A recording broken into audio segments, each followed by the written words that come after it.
Hi friends, I am Dr. Hardik Patel, plastic and cosmetic surgeon at HD. Plus hospital Ahmedabad. आज हम गायनेकोमास्टिया के बारे में A to Z डिस्कशन करेंगे।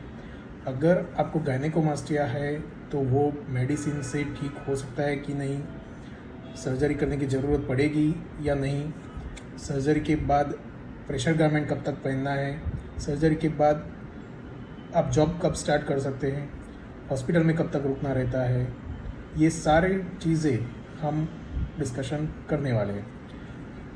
तो पॉइंट नंबर 1 कि गायनेकोमास्टिया एक्चुअली है क्या।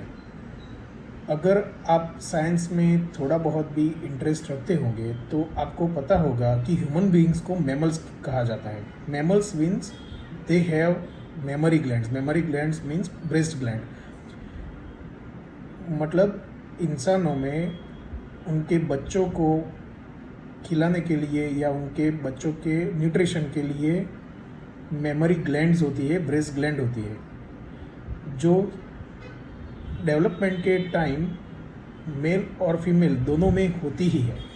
लेकिन जब एडल्ट एज आती है, एडोलेसेंस एज, तब हार्मोनल चेंजेस होने के बाद टेस्टोस्टेरोन हार्मोन के ग्रोथ के साथ मेमोरी ग्लैंड का डेवलपमेंट मेल में बंद हो जाता है या फिर रूडिमेंट्री हो जाती है, और फीमेल में ये टेस्टोस्टेरोन हार्मोन नहीं होता है, इसीलिए ब्रेस्ट ग्लैंड डेवलप होती है। अगर कोई भी रीज़न से ये टेस्टोस्टेरोन या एस्ट्रोजन के बैलेंस में डिस्टर्बेंस होता है तो गायनेकोमास्टिया या ब्रेस्ट ग्लैंड का डेवलपमेंट हो सकता है, और ये जब मेल में होता है तो उसको गायनेकोमास्टिया बोलते हैं।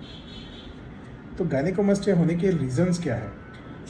गायनेकोमास्टिया होने के रीज़न्स मोस्ट कॉमनली इडियोपैथिक है, यानी कि ज़्यादातर लोगों में ये होने के कोई पर्टिकुलर रीज़न्स पाए नहीं जाते। अगर आप उनका एस्ट्रोजन या टेस्टोस्टेरोन के रिपोर्ट्स भी करवाओगे तो भी वो नॉर्मल ही होते हैं।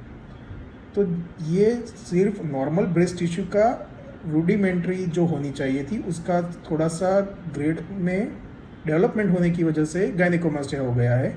वो कितना हुआ है, उसकी साइज़ कितनी है, उसके साथ स्किन की लैक्सिटी कितनी है, उसके हिसाब से उसका ग्रेड दिया जाता है। तो हमेशा ये ज़रूरी नहीं है कि आपके हार्मोन में डिस्टर्बेंस होगा।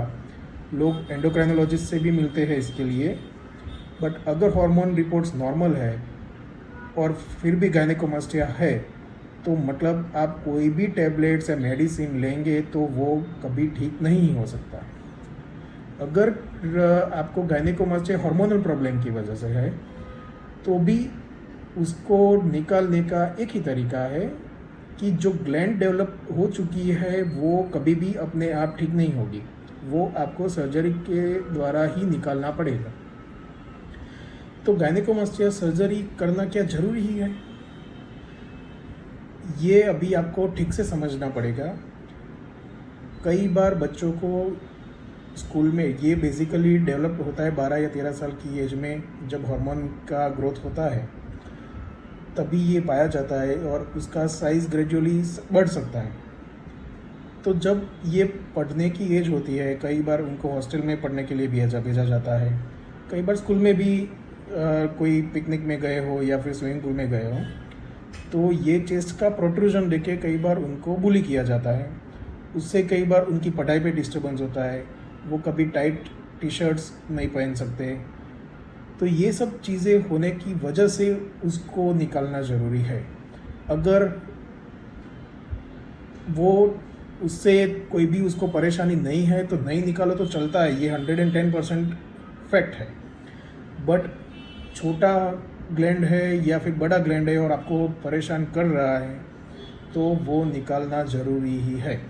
उसके बिना, सर्जरी के बिना मेडिसिन या टैबलेट्स या प्रेशर गारमेंट्स या कुछ भी पहन लो, वो ठीक नहीं ही होगा।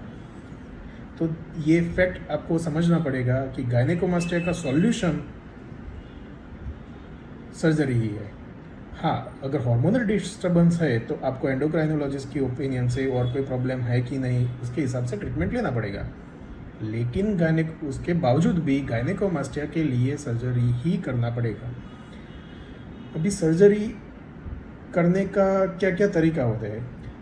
बेसिकली गायनेकोमास्टिया के लिए पहले के ज़माने में जो सर्जरी होती थी उसको ओपन सर्जरी बोलते थे, जिसमें निप्पल या एरियोला के आजू बाजू से इंसिजन रख के चेस्ट में से या फिर सब मेमोरी इंसिजन रख के ग्लैंड निकाला जाता था। तो वो जब सिर्फ ग्लैंड हम निकालते थे तो क्या होता था कि उतने पोर्शन में चेस्ट में खड्डा हो जाता था। उसको बोलते हैं सॉसर डिफॉर्मिटी। सॉसर मीन्स रकाबी जैसे हम चाय पीने के लिए वो सॉसर यूज़ करते हैं, तो वैसे खड्डा हो जाता था और सराउंडिंग एरिया में फैट रहता था। तो जो हमने कॉस्मेटिकली बेटर करने के लिए किया है वो और भी ज़्यादा ख़राब दिखता था, और उसका जो चेस्ट पे 4-5 सेंटीमीटर का जो स्कार आता था वो बहुत ही अगली दिखता था। तो इसी चीज़ को ठीक करने के लिए जो नया इनोवेशंस हुए और प्लास्टिक सर्जन्स जो अभी रूटीनली करते हैं वो बोलते हैं लाइपोसक्शन। तो लाइपोसक्शन क्या होता है, लोग कई बार मिसगाइड होते हैं कि सिर्फ की होल से हो जाएगा। बेसिकली लाइपोसक्शन टेक्निक फैट को निकालने के लिए की जाने वाली, बॉडी को शेप में करने के लिए की जाने वाली बहुत ही कॉमन सर्जरी है। तो उसमें हम चेस्ट के पोर्शन में फ्लूइड डाल के सिर्फ की होल में से सारा फैट निकाल देते हैं, बट उसके बावजूद भी लाइपोसक्शन के साथ ग्लैंड निकालना ज़रूरी है।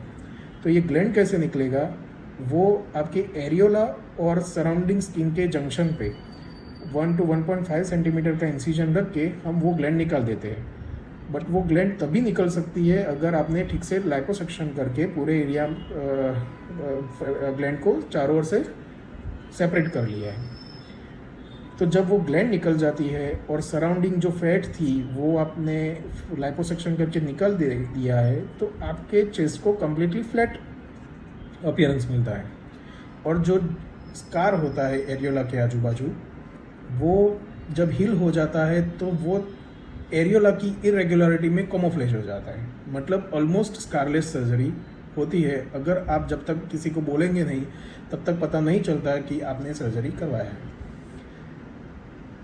अभी सर्जरी कैसे की जाती है, on the day of surgery आपका पहले ब्लड रिपोर्ट्स किया जाता है, आपकी फ़िज़िकल फिटनेस चेक की जाती है, फिर ऑपरेशन के जस्ट पहले हम आपको मार्किंग करते हैं, जिसमें हम आपकी ब्रेस्ट ग्लैंड्स मार्क करते हैं, उसका एरिया ऑफ लाइपोसक्शन जिसको बोलते हैं ब्रेस्ट की फुटप्रिंट को मार्क करते हैं, और एरिया ऑफ टनलिंग जो सराउंडिंग स्किन में जिसको फ्लैट अपीयरेंस देने के लिए किया जाता है। तो उसके बाद हम आपको ऑपरेशन थिएटर में लेके एनेस्थेटिस्ट डॉक्टर आपको नस में इंजेक्शन देके जरा सा सिडेशन देते हैं, जिससे आपको एंजाइटी नहीं होती। और उसके बाद हम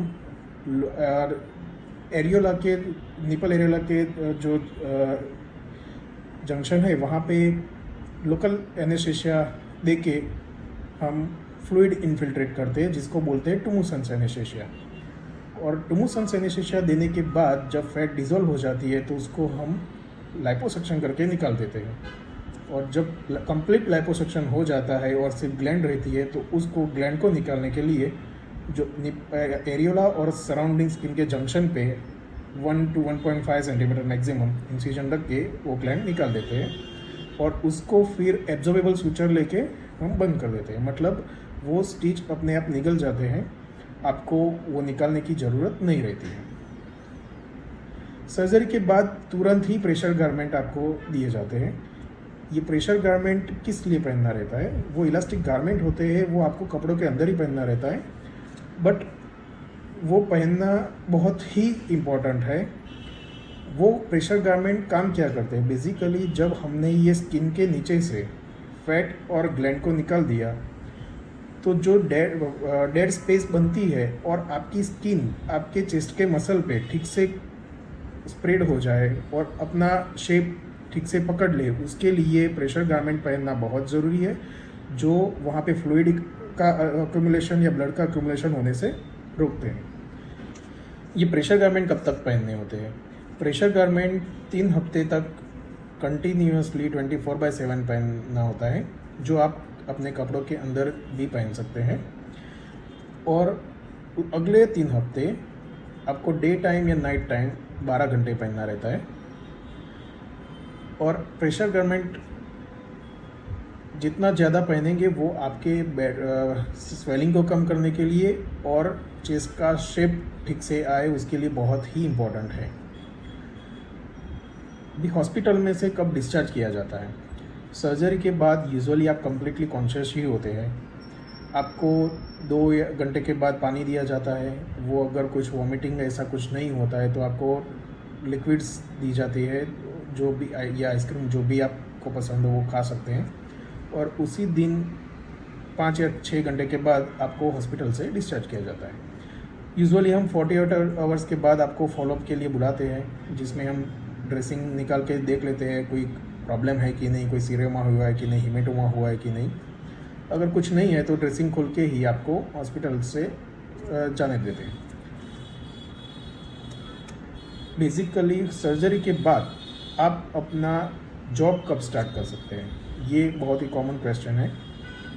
अगर आपका जॉब डेस्कटॉप पे काम करना या टेबल पे ही काम करना या वाइट कॉलर जॉब है तो अगले दिन नेक्स्ट डे ऑनवर्ड्स आप शुरू कर सकते हैं।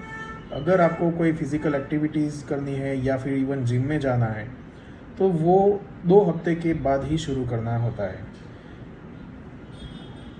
अगर आप साइकिलिंग करना चाहे या वॉकिंग करना चाहे वो सब ठीक है, लेकिन अपर बॉडी एक्सरसाइज है जो आपको 2 हफ्ते के बाद ही शुरू कर सकते हैं, उसके पहले नहीं। और कोई अगर इन्फॉर्मेशन आपको चाहिए तो आप हमारे और भी यूट्यूब पे वीडियो है, बहुत बिफोर आफ्टर फोटोग्राफ्स हैं, आप वो देख सकते हैं। इन्फॉर्मेशन आपको मिल सकती है और आप हमें कांटेक्ट भी कर सकते हैं। Thank you.